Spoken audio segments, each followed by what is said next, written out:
అసలు రాఘవ ఎందుకు ఈ విషయంలో ఇంతలా రియాక్ట్ అవ్వాల్సిన అవసరం వచ్చింది?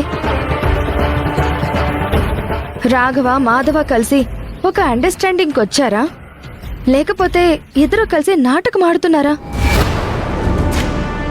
ఇద్దరూ కలిసి ఇంట్లో వాళ్ళని మోసం చేసి మరీ నాటకం ఆడాల్సిన పరిస్థితి వాళ్ళకెందుకు వచ్చింది? అంత పెద్ద కారణం ఏమై ఉంటుంది? ఇవన్నీ ఆలోచిస్తూ ఉంటే తల పగిలిపోతుందండి. మహా, నువ్వు మరీ ఎక్కువగా ఆలోచిస్తున్నావు. ఏ సమస్యకైనా ఒక్కసారిగా పరిష్కారం దొరకాలి అంటే దొరకదు.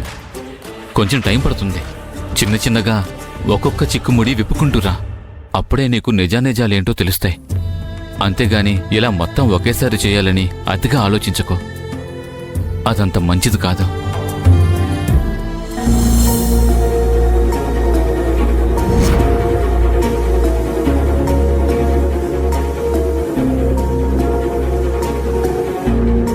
మన భూమి పెళ్లి చూపులు వద్దని చెప్పినప్పుడే పెట్టకుండా ఆపాల్సింది.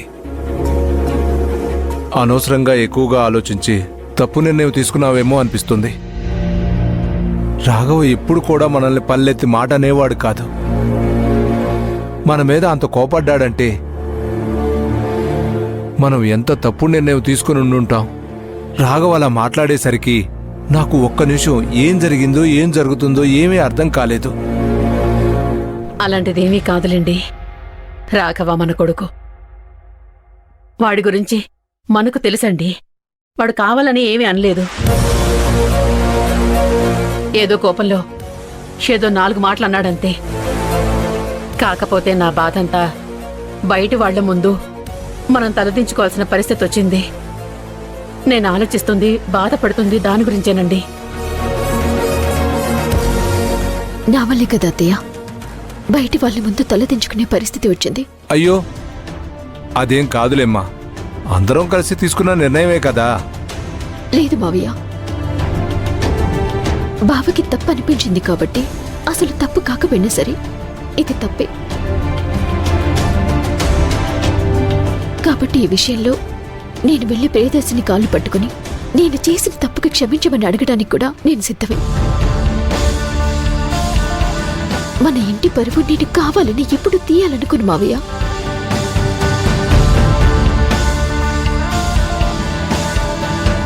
నేను మిమ్మల్ని ఎంత బలవంతంగా ఒప్పించాను అంటే దానికి ఒక బలమైన కారణం కూడా ఉంది. ప్రియదర్శిని ఇంటికి తీసుకొచ్చినప్పుడు తను చాలా కష్టాల్లో ఉందని భూమి చెప్పింది.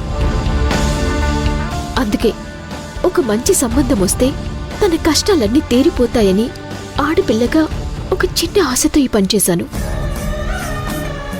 మీరు కూడా మంచి మనసుతో ఆలోచించి సరే అన్నారు. సరే మావయ్య, ఈ విషయాలన్నీ పక్కన పెట్టండి. నేను మీతో ఇంకొక విషయం గురించి మాట్లాడాలి అనుకుంటున్నాను. ఏంటమ్మా అది? ఒక పెళ్లి కాని అమ్మాయికి పెళ్లి సంబంధం తీసుకొస్తేనే రాఘవ్ బావ ఇంతగా బాధపడుతున్నారు. మీరు కూడా తప్పు చేశామేమో అని ఆలోచిస్తున్నారు. కానీ ఆల్రెడీ పెళ్ళై నేను రాఘవ్ బావతో కొన్ని సంవత్సరాలుగా కాపురం చేస్తున్న తర్వాత కూడా నేను ఈ ఇంట్లో ఉండగానే బావకి వేరే సంబంధం తీసుకుని వచ్చారు కదా. అప్పుడు నేనింతలా బాధపడుంటాను మావయ్య. ఒక్కసారైనా మీరు అత్తయ్య ఆలోచించారా, లేకపోతే బావ ఆలోచించాడా? ఆలోచించలేదు. ఎందుకంటే మీకు మీ అబ్బాయి జీవితం ముఖ్యం, బావకి నన్ను వదిలించుకోవటం ముఖ్యం.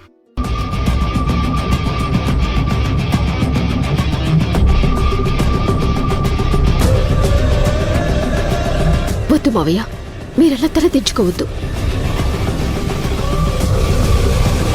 నన్ను చూడండి, నేను మీతోనే మాట్లాడుతున్నాను.